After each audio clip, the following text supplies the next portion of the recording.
Hello everyone, and welcome back to the kingdom. There he goes. So, what did we do last time? Last time we started on the cow farm, and this has been a project that's actually been really interesting me, and I spent a lot of time in creative, thinking of some things I can add on to this. I don't want it just to be a farm, I want it to be a source of entertainment, and quite cool engineering. So it's definitely far from complete. And I have spent time, lots of time actually, getting these cows to actually breed. So once they're grown up, they should be enough, I think, to populate all these gaps. And that should make me happy. And down here, let's have a look. On the suggestions from last episode, there were some people even sending me different ways of doing lifts. This lift is good. The lifts people kept showing me were really not very good. And the ones that have comparators always turned on with levers and such, absolute massive laggers. This will lag because it's got clocks in it when they're going up. The ones that are always turned on really give you frame rate problems. So, down here, this is where I want to have a timer. Now, I did say before that I wanted a way to time how long it took for the cows to grow and then get them killed. That's the whole point of this farm, and I've been thinking quite a lot recently about it and different ways to solve it. And one of the ways that was suggested, which I really liked, was a tripwire, and using the fact that when cows are babies they are 1 block high, when they're adults they're 2, so they would activate tripwire when they're grown up. The problem is, you can see actually when put this in already and tested it, these 2 blocks here are where your tripwire hooks would be. And as the baby cows are only 1 block high, they can then walk up into the tripwire hook area, and when they do go back and forth, either when they've all grown up and there's a baby in the thing, they'll suffocate themselves, or they will set off the tripwire too early, or when it goes off there's some still babies in the corners. It just didn't work. Was not very pleasing. So I want to set up a proper timer, and 20-minute timers are not easy things to do. There aren't really any decent ways of doing 20-minute timers, and you can do night-day sensors and such, but they're not 20 minutes. A Minecraft day is 20 minutes or such, but when I sleep, you would mess it up.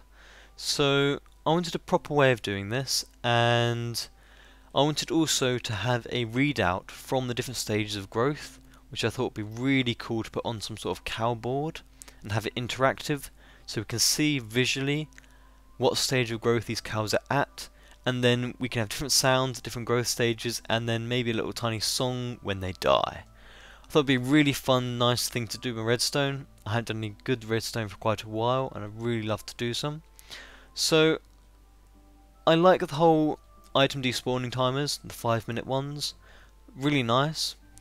But using hoppers now, we can have them going on pretty much forever, or forever as needed in Minecraft, because you can just keep filling them up again. You don't need to keep filling those slots up each time.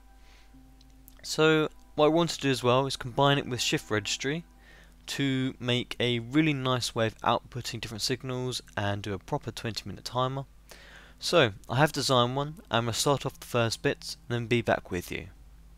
Okay, so here we go. This is the first part of it. This is going to be our shift part. So every time a signal goes in, it's going to give that 1 tick pulse, and it's going to move down the line. Now, I'm going to grab this pulse and just put a repeater on each piece. And actually, saying that, I've been reading the bug reports and the solved bugs, and one of them is, if you stand on a block and you place down a repeater, now it lets you. In the next snapshot. But not this one. So it comes along here, and this may not seem the most logical thing, but it does work. Put 2 blocks up on each piece, like so. Then we're going to put a torch on top of that, and you could power the bottom block directly with a repeater, but then you couldn't have this effect. So this comes down like so. That's your first part. Now we've got to put a block on the back. Oop, not there. If I remember my design correctly. I spend a long time doing my redstone stuff, and when I got a test world I normally have to flick back and forth. I'll try and do most of this without doing that. So put torches on the back, and this is going to invert the signal for that part. Now I do have to check. Okay, so I've gone ahead and done the next bit. All I've done is put this redstone signal on each top bit, put a 4-tick repeater between each one. So that's pretty simple. I've then looped the signal around and put redstone torch here and another 1-tick pulsar. So when this goes, it's going to send out a 1-tick pulse back along the signal, which will then reset it. And it's going to reset it in quite a particular way, which I'm going to be using later on. May not seem the most logical thing now. You may, before I show you, say that there should be one thing less, but that's not true. We'll see later on. So what I'm going to do is reset this one, because this is what you're going to get when you set it up. You need to reset this torch, and then it will put your first thing on. So now that is idle mode, nothing happening. Now, there's different timing periods for this, so this is at rest. When I walk away from the machine, once they're bred and they've fallen into the trap, time 0. I'm going to have item despawning now, so that's time from 0 to 5. When that one despawns, it's going to set itself off again, 5 to 10, and it's take 20 minutes to grow to full. They're going to need another couple more, so that's 5 to 10, 10 to 15, 15 to 20. Now, once that 21 has despawned, it will then let that one off again. It will reset the signal and give out a 1-tick pulse. This 1-tick pulse is going to go to this, so I can hook it up now if I really wanted to. All I just have to do is go across like so, and that would go up, go to the cooker, and cook the cows. But I don't want to do that just yet. I'm going to put in the timing circuit for the reset and also the item despawn itself. And I'm really liking how this works, because this actually works with the 1.5 update and uses the redstone block for that. Not really huge use for it, but it works pretty well. So back to you once done the next bit. And here we are. We're most of the way there now. I'm really pleased with this. It's a little bit different from the one I made in Creative, but it's a little bit more compact. And like I said, you probably make this far more compact some other way, or do it a completely different way, but I'm not really that concerned about being compact on things. You only need to be compact when you need to be compact. Under something, you just don't need to. So this button here is going to be our proxy for whatever we're going to turn up there. So this is our master on button. So cows are bred like so, same as normal. We push button, it arms it, it starts the timer, shifts along 1, 0 to 5 minutes is now. If I can pick up the item, 5 to 10 minutes, 10 to 15, 15 to 20. Once that 20 despawns, it goes off. And that dick was the oven going, so it's now connected up, and it resets itself. Now you do get some items there which do despawn afterwards, but they do not do anything. So you use up quite a lot of piece coming through from one dropper, but that's not really a problem. I've just put up a chest with a dropper next to it, or with a hopper next to it in the dropper. Hopper dropper. And you can put extra stuff in there if you really need to, but you're going to need to use an awful lot of times to get that to run out alone, let alone any extra. So what this does is, I showed you this, but I think sends out 1-tick pulse up there. But this also takes this off to an RS NOR latch, just a very easy quick one. So this state, it's locked as not on, and then when it's in this stage, it's inverting this side, bringing it down, which then goes to a repeater to the bottom of that block that the pressure plate's on. There's also a, I'll just show you actually, just a redstone torch there, so that when the pressure plate is activated, nothing happens. Should be so.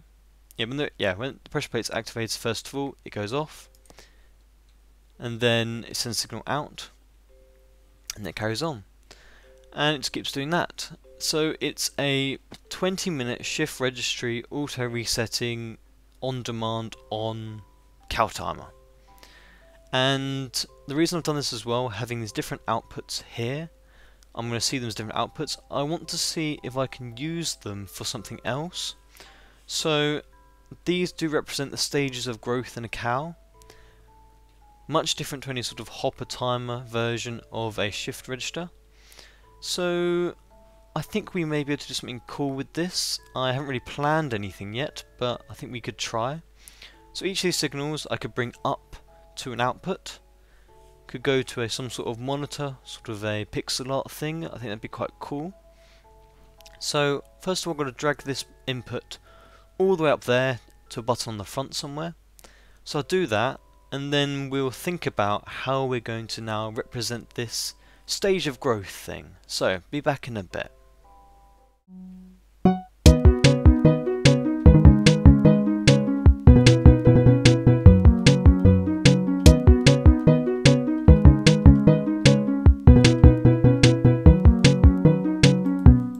Okay, enough of that.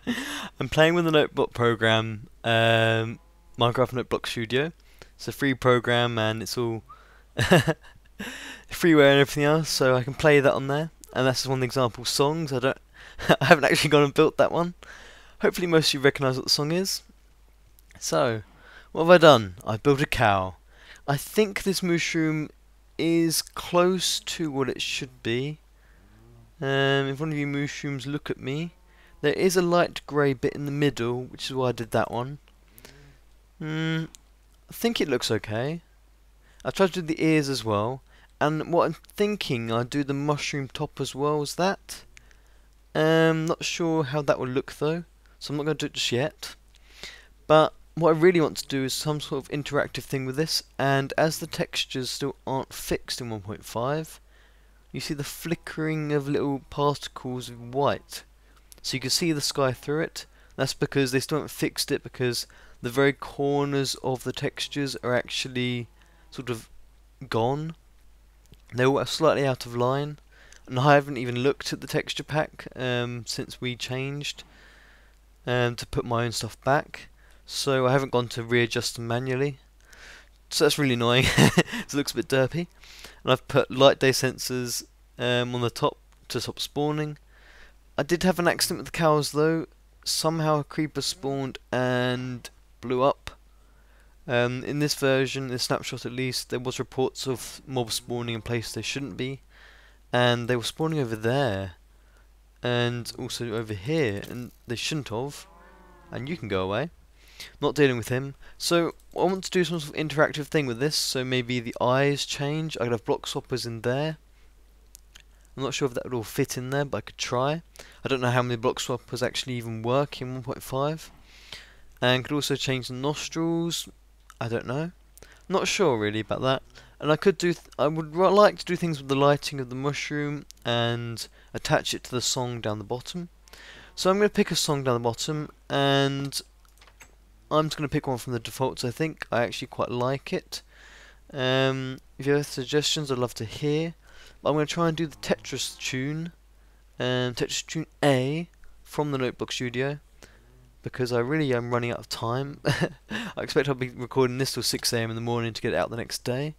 So I'm going to try and set these notebooks up. I've never ever used notebooks for anything, I don't think. Not like this. So I'm going to do it under, I guess the best place to do it is under there. And I'll just hook it up to when the signal finishes. So the output I'll probably attach it up to the signal here. So I just feed it off and give it a 1 pulse. That'll be quite easy for it to go round as well. So I'm going to have a good couple of hours of testing of this, I think, and I'll be back to you with some results. Oh man, this takes so much longer than you ever expect. I tried to do the first song I suggested, but there was just so many note blocks. I think I wanted to do 10 seconds worth, and it was about 200 note blocks. Yeah, so I changed that and picked a different song. But we'll show you the result now. If I just turn up the sound, I believe. Oh, it's on peaceful. I was in test world. So if I hit this one, Let's get a little beep to say that I've pressed the button. That will start a 20-minute timer.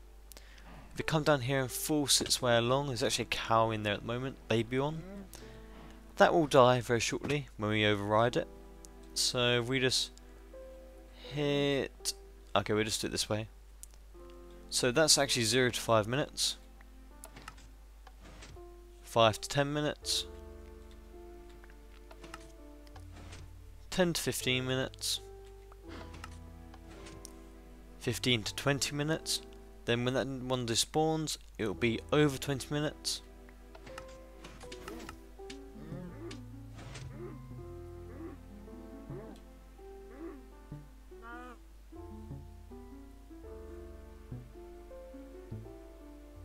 And there we are. My little attempt at a little song. And you probably hear it much better from above. And it is quite a mess.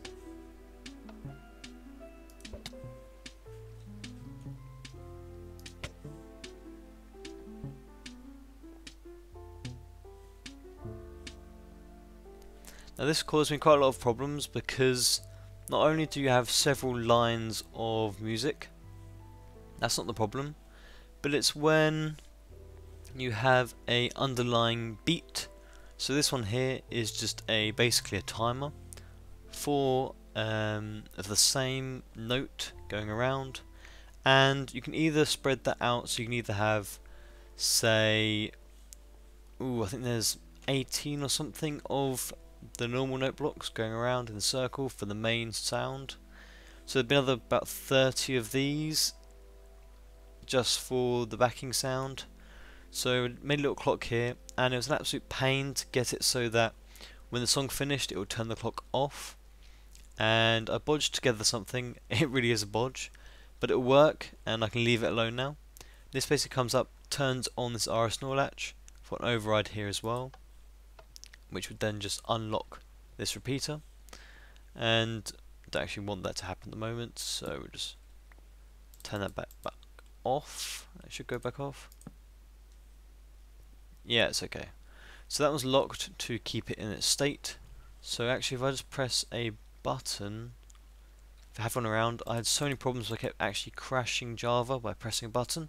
Maybe this will crash it. Oh, no. Yeah. RS-NOR latch goes off, unlocks this. As that signal gets all the way around, comes back, changes the state of that, and in time cuts this signal off with the locker repeaters and freezes it. So I'm quite happy with that. That's enough for me today. I need to go to bed and render this overnight and then upload it overnight. So hopefully this will be out for you tomorrow.